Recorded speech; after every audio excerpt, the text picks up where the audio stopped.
मैंने ये विषय चुना है धर्म और सहयोग। ये धर्म शब्द को लिया तुरंत मेरे मन में ये आया कि कितने ही छोटे-छोटे शब्द होते हैं। जैसे हमने पहले देखा था मन के बारे में, क्रोध के बारे में, इस तरह जो जितने छोटे शब्द होते हैं, वो उनका अर्थ उतना ही गंभीर होता है और बिल्कुल ही हमें कितना भी सोचें उसके बारे में, कितना भी विचार करें, वो पूरी तरह समझ में नहीं आता है। तो ये जैसे मन मन एक शब्द था, वैसे ये धर्म और एक शब्द है। और ये भी सोचा कि इसका हम जो धर्म जो शास्त्र की किताबें बहुत बताती हैं, संयोग में कहाँ तक हम लोग इसको फ़ॉलो कर रहे हैं। तो यही मेरा एक छोटा-सा प्रयास है, दोनों तरफ से धर्म को देखने का। ओ, तो सामान्य रूप से यदि हम धर्म कहें, तो लोग उससे क्या समझते हैं? हम भी खुद क्या समझते रहे या अभी भी समझते हैं? सबसे पहले यही अर्थ निकलता है रिलिजन। हम कहते हैं हमने सुना है हिंदू धर्म है, इस्लाम धर्म है, ईसाई धर्म है, बौद्ध धर्म है, जैन धर्म है, आदि-आदि। तो धर्म शब्द को हम सिर्फ सीधा रिलिजन से जोड़ देते हैं। पर धर्म शब्द का वास्तविक अर्थ बिल्कुल ये नहीं है। तो धर्म का अर्थ क्या है? तो इसके लिए मूल रूप से धर्म का अर्थ कहाँ है, उसको समझना है तो हमें शास्त्र का ही रेफरेंस लेना पड़ेगा। महाभारत के कर्ण पर्व में धर्म शब्द का अर्थ इस प्रकार मिलता है, धारणात् धर्म इत्याहुः, धर्मो धारयते प्रजाः, यो धारणा संयुक्त है स धर्म इति निश्चय है। तो इसका क्या मतलब है? धारणा धर्म इत्याहुः, धर्म वह है जो इस समाज को रखता है, जीवन को बनाए रखता है। धर्म की वजह से ही समाज अस्तित्व में है। धारणा धर्म इत्यागुः, जो धर्म को धारण करता है। सामाजिक व्यवस्था बनी रहती है इसी वजह से। धर्मो धारयते प्रजाः, मतलब कि लोगों का जीवन धर्म से ही खड़ा हुआ है, बना हुआ है। इसी के द्वारा मानवता का कल्याण संभव है। ये इसी को मैं फिर इसी अर्थ को इंग्लिश में भी बताना चाहती हूँ। Dharma is what sustains a society. It helps to maintain social order, which in turn ensures sustenance and welfare of mankind। मतलब धर्म है तभी जीवन संभव है, धर्म नहीं है तो वह समाज धीरे धीरे नष्ट ही हो जाएगा। इसी कारण मनुष्य के जीवन के लिए जो 4 पुरुषार्थ बताए गए हैं, धर्म, अर्थ, काम, मोक्ष, इसमें धर्म को सबसे पहले रखा गया। ये नहीं कहते हैं कि अर्थ, काम, मोक्ष, धर्म, कहते हैं धर्म, अर्थ, काम, मोक्ष, क्योंकि धर्म का पालन करने पर ही व्यक्ति को बाकी तीनों पुरुषार्थ अर्थ, काम, मोक्ष प्राप्त हो सकता है। तो धर्म का पालन करने पर वो अपने आप ही बाकी तीनों का फल हमें देगा। तो इस तरह धर्म के अनुसार, शास्त्रों के अनुसार धर्म के 2 अर्थ दिए जा सकते हैं। तो मूल यह है कि जीने का नियम, व्यक्ति को जीने का नियम। तो यही धर्म शब्द का सबसे मान्य अर्थ है। बृहदारण्य उपनिषद कहता है, चारों वर्णों की सृष्टि करने के साथ-साथ ब्रह्म ने सबसे पहले धर्म की सृष्टि की, मतलब नियमों की, जिसका पालन इन चारों वर्णों को करना बहुत जरूरी है और तभी शांत जीवन संभव है। जब मैंने इस धर्म शब्द की ओर ध्यान दिया और उसके अर्थ की ओर ध्यान दिया, तो भगवद गीता में एक बहुत ही इंटरेस्टिंग बात हमें मिलती है। उसका हम क्या मानते हैं, गीता को एक दार्शनिक ग्रंथ मानते हैं। मतलब वो दर्शन दिखाया गया है, फिलॉसफी। उसमें जीवन का दर्शन दिया गया है। तो उसका पहला श्लोक है, धर्मक्षेत्रे कुरुक्षेत्रे समवेतायुयुत्सवः मामकाः पांडवाश्चैव किमकुर्वत संजय। सबसे पहला शब्द है धर्म, सॉरी मम, पहले शब्द है मम, और धर्म, सॉरी पहला शब्द है धर्म, धर्मक्षेत्रे कुरुक्षेत्रे, पहला शब्द है धर्म। और हम यदि गीता के आखिरी श्लोक में जाएंगे तो वो ये है कि यत्र यत्र कृष्ण और पार्थ है, तत्र श्री विजयो भूतिर धृतिर नीतिर मतिर मम। वहां लास्ट शब्द है मम, धर्म और मम, मतलब मम धर्म, मेरा धर्म। तो ये पूरी गीता में क्या कहा गया है, मेरा धर्म क्या है, जीने में, पूरे जीवन में मेरा धर्म क्या है।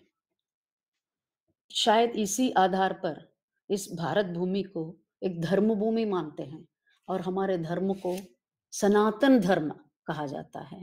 ये जो हिंदू शब्द आया, हिंदू धर्म, वो बहुत बाद में अंग्रेजों द्वारा लाया गया शब्द है। हमारे शास्त्रों में कहीं भी आपको हिंदू धर्म नाम नहीं मिलेगा, सिर्फ सनातन धर्म नाम मिलेगा। तो सनातन का मीनिंग क्या है, जो शाश्वत है, हमेशा के लिए रहने वाला है, सिर्फ आज के लिए नहीं या कल के लिए नहीं या आने वाले कल के लिए नहीं, ये हमेशा के लिए रहने वाला है। ये समय से या जगह से बंधा हुआ नहीं है। और धर्म का दूसरा अर्थ है वस्तुओं की या व्यक्तियों की प्रकृति, स्वभाव। जैसे हम कहते हैं कि अग्नि का धर्म है जलना, जलाना, पानी का धर्म है ठंडा करना और ठंडक पहुंचाना। तो धर्म पर इस भूमिका के साथ हम यह देखेंगे कि स्कई योग में महर्षि ने कहाँ तक और कैसे धर्म के महत्व को हमें समझाया है और उसके पालन करने की आवश्यकता पर बल दिया है। मनवड़कलई के वॉल्यूम 3 में स्वामी जी ने वर्णाश्रम धर्म नाम पर एक पूरा अध्याय लिखा है। इस अध्याय में स्वामी जी ने धर्म, सबसे पहले धर्म शब्द का स्पष्टीकरण दिया है। उन्होंने ये वर्णाश्रम धर्म के जो टाइटल है उसको 3 भागों में बांटा है। पहले उन्होंने धर्म शब्द का अर्थ समझाया है, उसके बाद उन्होंने वर्ण शब्द का अर्थ समझाया है और उसके बाद आश्रम शब्द का अर्थ उन्होंने समझाया है। तो मैं भी उसी क्रम से जाना चाहती हूँ। धर्म शब्द का अर्थ समझाते हुए स्वामी जी के ये शब्द हैं। मैं इसको बहुत ही छोटा है पढ़ूँगी और साथ में मैं हिंदी में जहाँ तक मैंने समझा है मैं बता दूँगी। आगे मेरी समझ में ठीक नहीं है तो नरेश जी बताएँगे। எல்லாம் வல்ல பூரண பொருளான இறைநிலையின் அருளாட்சியால் ஒன்றி இயங்கி முடிவு பெறும் அணு முதல் அண்ட கோடிகள், உயிரினங்கள் ஆகிய நிகழ்ச்சிகள் அனைத்தும் இயற்கை என்ற சொல்லால் வழங்கப்படுகிறது. இத்தகைய பெரும் மதிப்புடைய பொருளான இயற்கையின் இருப்பு, இயக்கம், விளைவுகள் அனைத்தும் தான் சந்திக்கும் சடப்பொருட்கள், உயிரினங்கள் அனைத்திலும் நிறைந்து செயல்படும் பேராற்றலை நாம் உணர்ந்து, தனக்கும் பிறர்க்கும், தற்காலத்திற்கும் பிற்காலத்திற்கும், அறிவுக்கும் உடலுக்கும் துன்பம் தோன்றாத அளவோடும் முறையோடும் எண்ணம், சொல், செயல்களை பயன்படுத்தும் பொறுப்புணர்ந்து செயல்புரிந்து வாழும் உயர் நெறியே தர்மம் என்றும் அறம் என்றும் வழங்கப்படுகிறது. ये स्वामी जी के शब्द हैं, जिसका मैं अर्थ इस तरह मैंने समझा है। दिव्य शक्ति जो स्थूल और सूक्ष्म रूप में सब जगह प्रकट होती है, काम कर रही है और अपने आप में विलीन भी हो जाती है। इन सभी घटनाओं को हम प्रकृति के नाम से समझ सकते हैं। मतलब जो कुछ भी दिव्य शक्ति काम कर रही है, उसको हमें प्रकृति के नाम से समझना और आसान है। यदि हम इसे समझकर सभी जड़ और चेतन वस्तुओं को दिव्य शक्ति का ही अंश मानकर, सिर्फ चेतन नहीं, जड़ को भी, सभी जड़ और चेतन वस्तुओं को भी दिव्य शक्ति का ही अंश मानकर अपने मन, वचन, कर्म को ऐसी दिशा में ले जाएं जिससे अपने आप को, दूसरों को वर्तमान में और भविष्य में कोई दुख या हानि न पहुंचे, तो वही धर्म है। तो इसको हम अपने ध्यान में भी ये कहते हैं कि हम किसी को भी, अपने को या दूसरे को कभी दुख नहीं पहुंचाएंगे और यथाशक्ति दूसरों को दुख से ऊपर उठाने के लिए प्रयास करेंगे। तो वही स्वामी जी मानते हैं कि वही धर्म है। और ये अक्षरशः 100% सही है। इसी को तो जीने का नियम कहा जाता है। और स्वामी जी का वर्णाश्रम धर्म पूरी तरह हमें यही सिखाता है। तो इस अध्याय में इस तरह धर्म क्या है, ये बताने के बाद वो वर्णाश्रम शब्द को लेकर उसके पहले वर्ण शब्द का स्पष्टीकरण दे रहे हैं। स्वामी जी 4 वर्णों का उल्लेख कर रहे हैं: शूद्र, वैश्य, क्षत्रिय, ब्राह्मण। तो फिर शास्त्र की ओर जाएं हम, तो भगवत गीता में भी इस विषय पर ऐसा ही एक श्लोक मिलता है: चातुर्वर्ण्यम मया सृष्टम गुणकर्म विभागयोः। चातुर्वर्ण्य मतलब 4 वर्ण। कृष्ण कहते हैं कि चातुर्वर्ण्यम मया सृष्टम, कि मैंने ही ये चारों वर्णों की सृष्टि की है। क्यों की है? गुण कर्म विभागयोः। व्यक्ति, लोगों के गुण और लोगों के कार्य करने की क्षमता के आधार पर मैंने लोगों को 4 वर्गों में बांटा है। फिर रिपीट करें इसको। लोगों को मैंने उनके गुण मतलब स्वभाव, उनकी प्रकृति, उनके कर्म करने की शक्ति के अनुसार 4 वर्गों में बांटा है। फिर उससे भी आगे जाएं तो वेदों में पुरुष सूक्त भी यही कहता है। यही है जो स्वामी जी ने पूरी तरह जो स्पष्ट किया है। मैंने पुरुष सूक्त का वो उक्ति पहले बता दूंगी और उसके बाद उसमें एक एक करके हम स्वामी जी कैसे समझाते हैं उसको समझाऊंगी। पुरुष सूक्त कहता है: ब्राह्मणोस्य मुखमासीत बाहु राजन्यकृतः ऊरु तदस्य यद्वैश्यः पदभ्यागम शूद्रो अजायत। तो इसका वर्ड बाय वर्ड मीनिंग जो है, ब्राह्मणों से मुखमासीत कहता है, पुरुष सूक्त कहता है कि सृष्टिकर्ता के मुख से ब्राह्मण उत्पन्न हुआ, उसके कंधों से बाहु राजन्यकृतः, उसके कंधों से क्षत्रिय उत्पन्न हुआ, उसके जांग, उसके पेट से, उदर से और शरीर के मध्य भाग से वैश्य उत्पन्न हुआ। पदभ्यागम शूद्रो जायत, पैर से नीचे के हिस्से से शूद्र उत्पन्न हुआ। तो स्वामी जी इसको पूर्ण रूप से मानते हैं। वैसे कहने को, सुनने को ये बहुत अजीब लगता है, पर जब हम गंभीर रूप से इसके अर्थ को समझें तो ये बिल्कुल ही, इसमें आपत्तिजनक कोई भी विचार नहीं है। स्वामी जी इसे पूर्ण रूप से मानते हैं। उनका इन चारों उक्तियों के लिए ये सुंदर स्पष्टीकरण है। शूद्र, पदभ्यागम शूद्रो अजायत मतलब शूद्र पैर से उत्पन्न हुआ। तो उसका ये मतलब है कि व्यक्ति को काम करने के लिए पूरे पूरी तरह से अपने हाथ पैर की शक्ति, शारीरिक काम करने के लिए पूरी तरह से अपने हाथ पैर की शक्ति लगानी पड़ती है। मकान बनाना है, मकान की देखरेख करना है या कुछ भी काम करना है, तो उसके लिए पैरों की ताकत की ज़रूरत है। तो इसी वजह से कहा गया है कि पैरों से उत्पन्न हुआ, मतलब पैर से उसका जीवन चलता है। पैरों की ताकत से उसका जीवन चल रहा है। उसके बाद लेते हैं वैश्य। कौन है? व्यापार करने वाला, क्योंकि सभी लोगों को सब तरह की चीजें पैदा करके पहुंचाता है, सबके लिए पहुंचाता है, उनका पेट भरता है। तो क्योंकि वो पेट भरने का काम करता है, तो उसको पेट से पैदा हुआ कहा गया है। क्षत्रिय। क्षत्रिय कौन है? बाहु राजन्य कृतः, इस राजा, बाहु से राजा का जन्म हुआ, मतलब रक्षा करने वाला, जो अपने कंधे की शक्ति से अपने देश की, अपने लोगों की रक्षा करता है। इसलिए इसीलिए उसे कहा गया है कि कंधों से पैदा हुआ। और फिर ब्राह्मण, मुखमासी, मतलब ब्राह्मण कौन है? स्वामी जी के ही स्पष्टीकरण पे, जो ब्रह्म ज्ञान दे सकता है, जो पर ब्रह्म से, दिव्य शक्ति से हमारा संबंध जोड़ने में हमें मार्गदर्शन कर सकता है, उसको ब्राह्मण कहते हैं। ब्रह्म का ज्ञान देता है इसलिए ब्राह्मण है।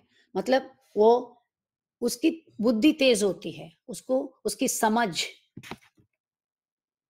तीव्र होती है, अच्छी होती है, उसकी वजह से उसे सिर से पैदा हुआ कहा गया है। तो ये सारे इस अध्याय में स्वामी जी के ही स्पष्टीकरण है, जिसको मैंने बहुत बहुत ही संक्षिप्त रूप में लेके यहाँ दिया है।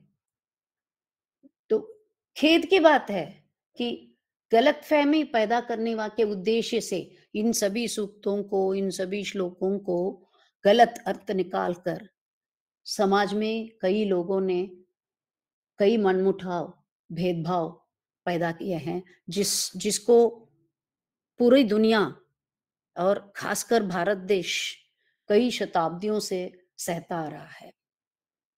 स्वामी जी कहते हैं कि वर्णाश्रम धर्म, ये भी उनके इसी चैप्टर में है। स्वामी जी कहते हैं कि वर्णाश्रम धर्म श्रेष्ठ आध्यात्मिक चिंतन का प्रथम चरण है। वर्णाश्रम धर्म श्रेष्ठ आध्यात्मिक चिंतन का प्रथम चरण है। मैंने जैसे कहा था, वहां गीता के श्लोक में भी यही है, गुण कर्म विभागयो हो। तो विभाजन जो हुआ है गुण और कर्म के आधार पर हुआ। कर्म के आधार पर तो मैंने अभी अभी आपको स्वामी जी के शब्दों को समझा दिया कि जैसे क्या काम कर सकता है, उसकी वजह से वो विभाग, वो डिवीजन किया गया है। अब गुण की दृष्टि से तो ये कैसे संभव है, ये विभाजन क्यों हुआ और कैसे संभव है? हम सब जानते हैं कि क्या मेरा स्पीड ठीक है या मुझे और धीरे करना है?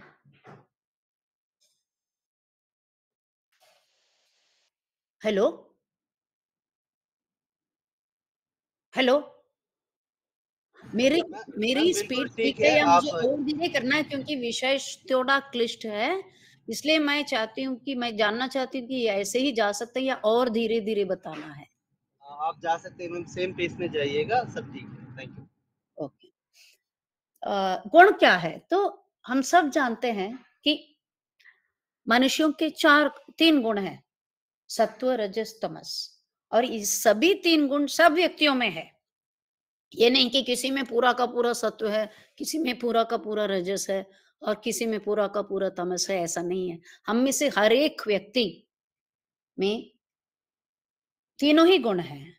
पर मनुष्य के मन में जब सत्व गुण प्रदान होता है, तो वो सबसे श्रेष्ठ श्रेणी में रखा जा सकता है, क्योंकि वो हमेशा ही अपनी और दूसरों की भलाई करेगा। वो अपनी ही अपनी भलाई को नीचे रखकर दूसरों की भलाई के लिए भी काम करेगा। इसलिए सत्य को ऊंची श्रेणी में रखा गया। और रजोगुण, जब व्यक्ति हमेशा कर्म करता है पर उसमें ज्यादातर अपनी ही भलाई निहित होती है, तो वो दूसरी श्रेणी में आते हैं। और तमोगुण, मतलब जिसमें तामसिक गुण बहुत ज्यादा है, आलस, और दूसरों को दुःख पहुँचाकर भी खुद भोग, सुख आदि का उपभोग करना, ये वाले मनोवृत्ति वाले लोग इस तमोगुण वाले में आते हैं। तो इसी के आधार पर गुण कर्म, गुण के आधार पर ये विभाग किया गया है।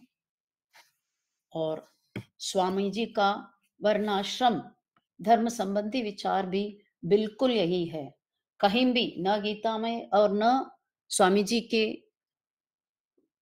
स्पष्टीकरण में, व्याख्याओं में जाति बाय बर्थ, जाति माने जन्म, जन्म से इस तरह विभाग करने का और उसके आधार पर भेदभाव पैदा करने का कोई विचार या इंटेंशन कहीं भी नहीं है।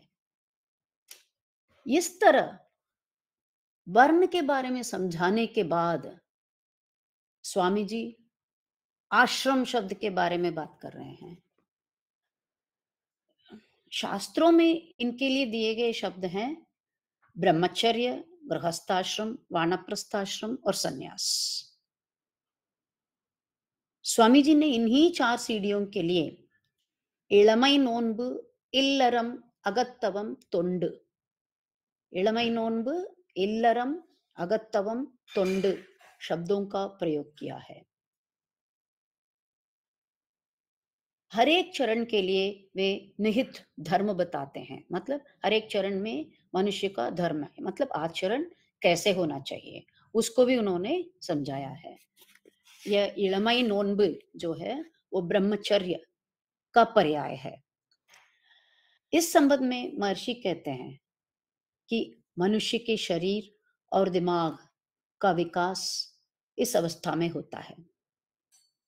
इस अवस्था में उसे पढ़ने लिखने का ज्ञान, तकनीकी ज्ञान, प्रकृति के तत्वों का ज्ञान और अच्छे आचरण दिया जाना चाहिए।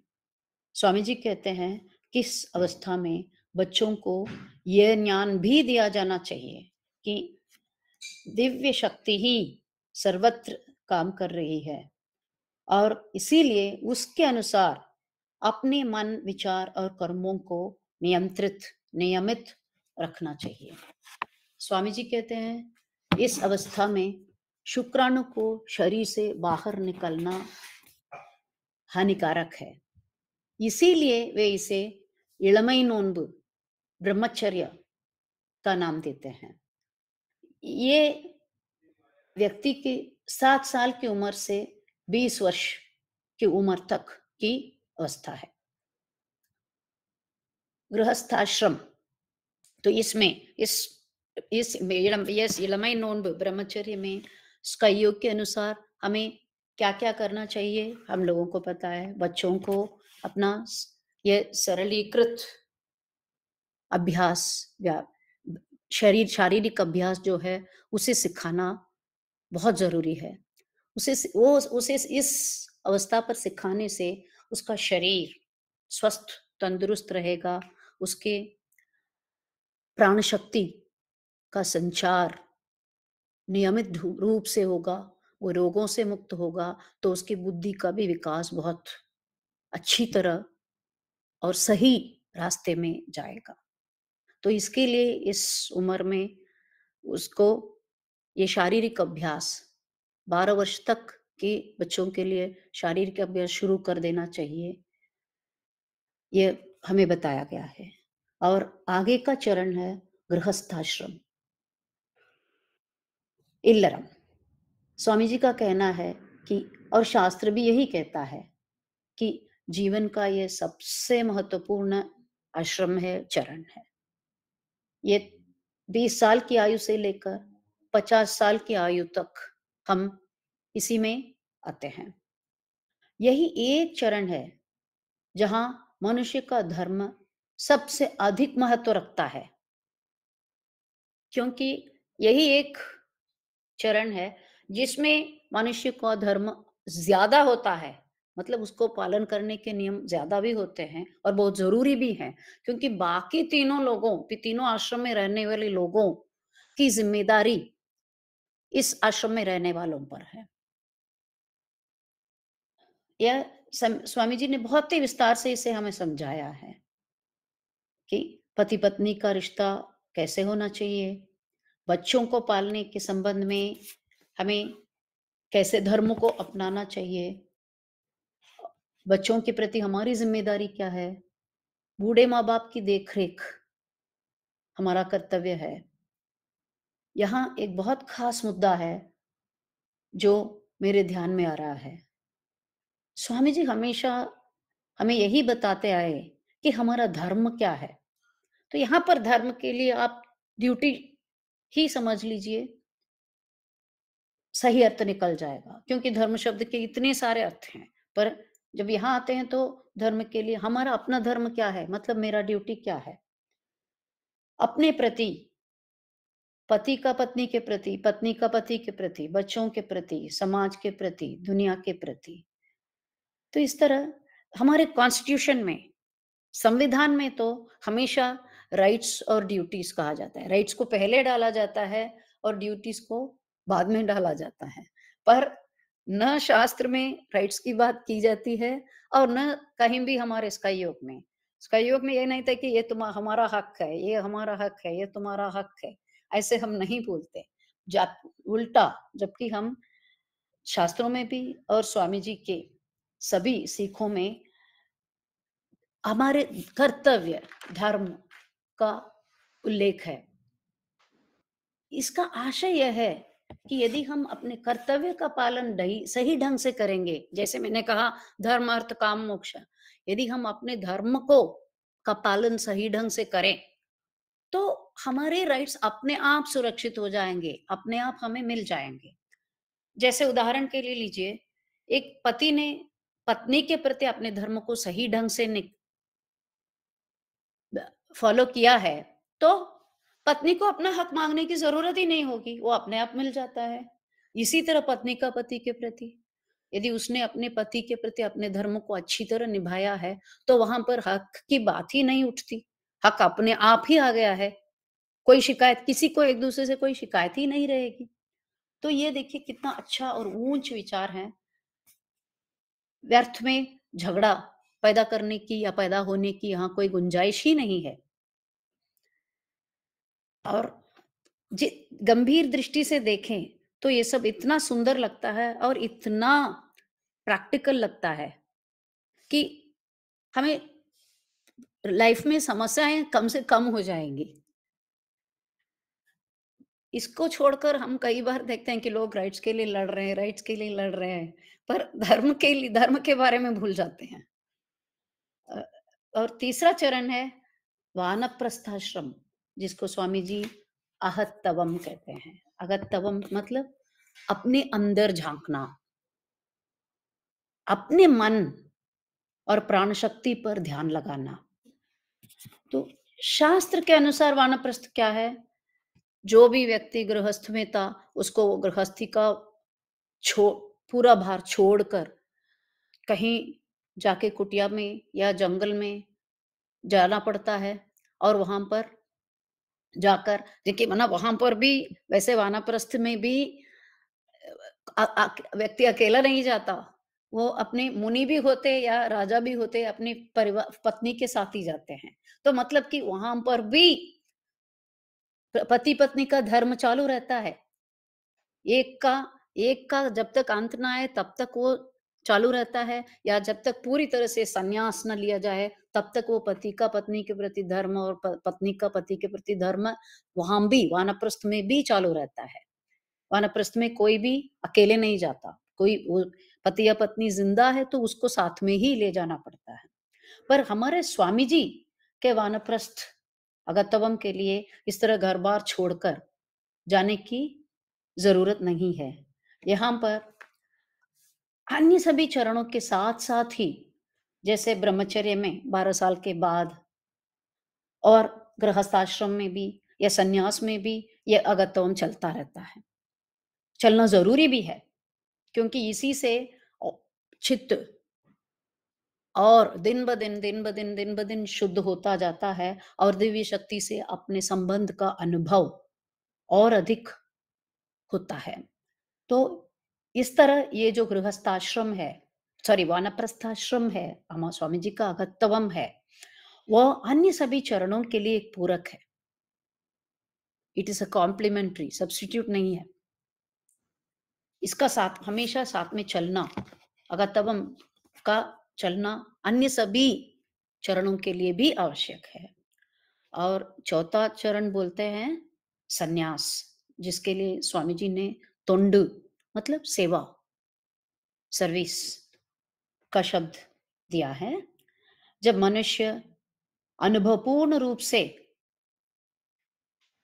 ये समझ लेता है कि हर स्थान में, हर चीज़ में, जड़ में, चेतन में, हर जीव में यही दिव्य शक्ति है, यही यहाँ पर काम कर रही है। तब जब ये अनुभव सचमुच होने लगता है, तब मैं, मेरा, अपना, ये दायरे से बाहर वो अपने आप निकल जाएगा। उसमें सब कुछ वसुधैव कुटुंबकम, पूरी दुनिया एक ही परिवार के रूप में दिखाई देगी। इसमें ना कोई अपना है और ना कोई पराया है। तो ऐसी स्थिति में आकर क्या करता है? सेवा। हमारे स्वामी जी स्वयं इसके उदाहरण हैं। तो प्यार, ऐसा प्यार बाँटेगा जिसमें कोई एक्सपेक्टेशंस नहीं है। ऐसी सेवा करेगा जिसमें फिर वापस कुछ पाने की इच्छा नहीं है। तो इसी को स्वामी जी तुंड सर्विस बोलते हैं। तो पहले तीनों चरणों में अपने आप अपने-अपने धर्म का सही पालन करने पर यह चौथा चरण में आकर मनुष्य दिव्य शक्ति के साथ एक हो जाता है।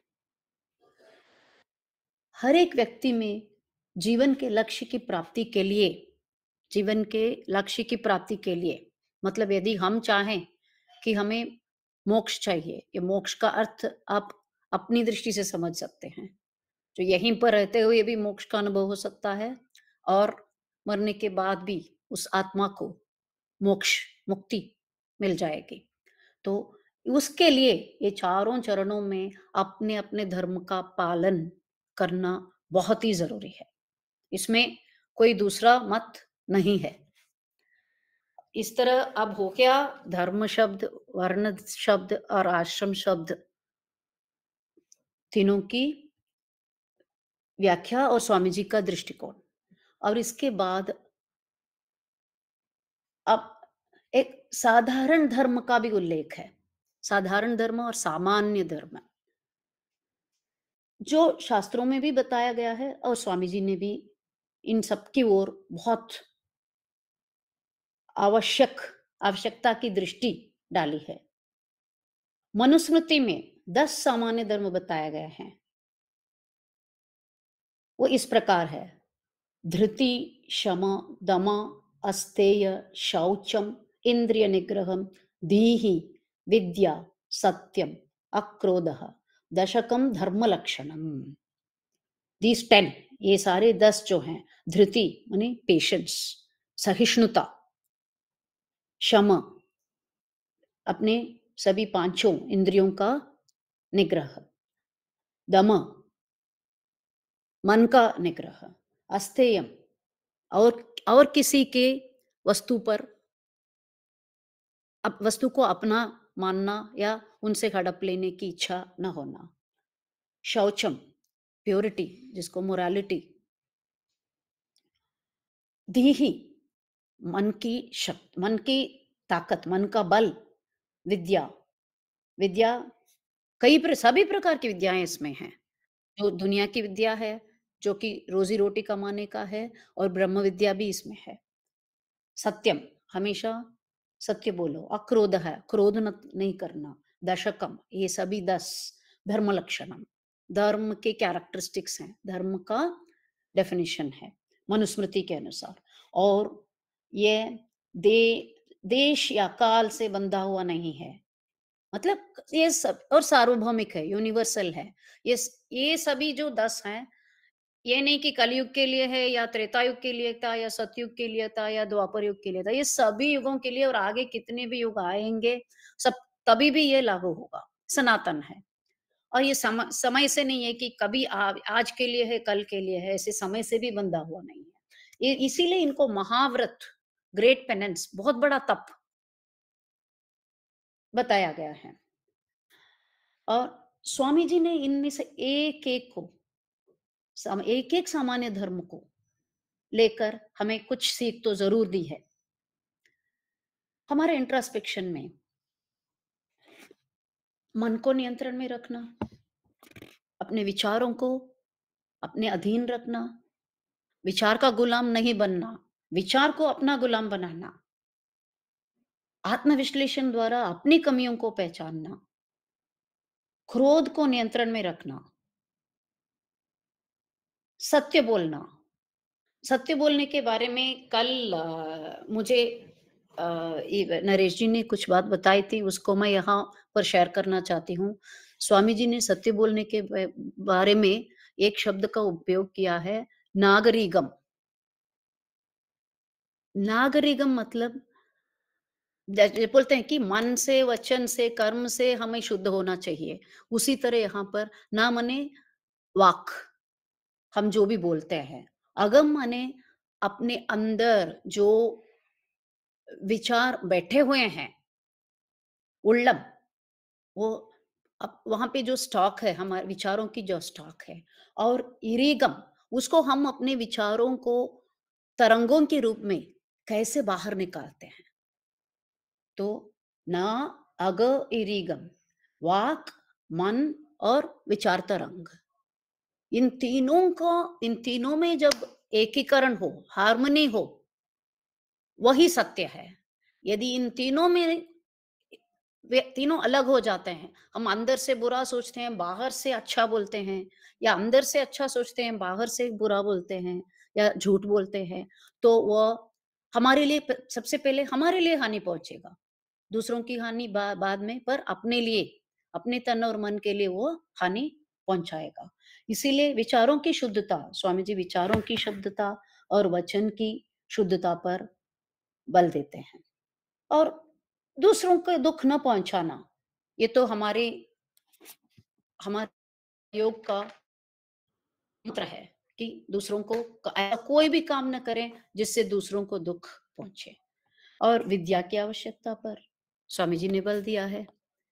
और तकनीकी विद्या सिर्फ उन्होंने सिर्फ लड़कों के लिए नहीं, जैसे कुछ पहले, काफ़ी पहले था, लड़कियों के लिए भी विद्या की उतनी ही आवश्यकता बताते हैं जितना लड़कों के लिए है। वैसे ही नारी का आदर, इस इस तरह शास्त्र में जो भी धर्म बताए गए हैं, उनको महर्षि ने हमें बहुत ही सरल और व्यावहारिक रूप से समझाया है। या यदि हम धर्म को, शास्त्रों को जाने न जाने, मैं इतना तो विश्वास के साथ कहना चाहती हूँ कि यदि हम, स्वामी जी ने, महर्षि ने हमें जो कुछ भी बताया है, इसको हम सच्चे दिल से, नियमित रूप से, मन, वचन और कर्म के एकीकरण के साथ, हार्मनी के साथ उसको हम फॉलो करेंगे, तो धर्म का पालन अपने आप हो जाएगा और हमारे लिए मोक्ष का रास्ता भी अपने आप खुल जाएगा। वो मोक्ष का अनुभव यहाँ भी कर सकते हैं और बाद में भी कर सकते हैं। धन्यवाद। जिए संसार, जिए संसार, जिए समृद्ध।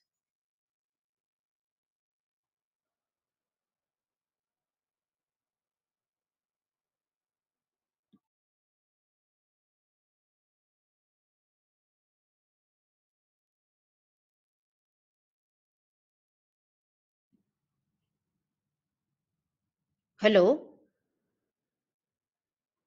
हेलो, வாழ்க வளமுடன்। बहुत-बहुत धन्यवाद। मेरा आवाज़ आ रहा है मैम? आ रहा है, इतनी या देर से ओके। नहीं आ रहा था। अच्छा, अच्छा सॉरी ओके। जिएँ संसार, जिएँ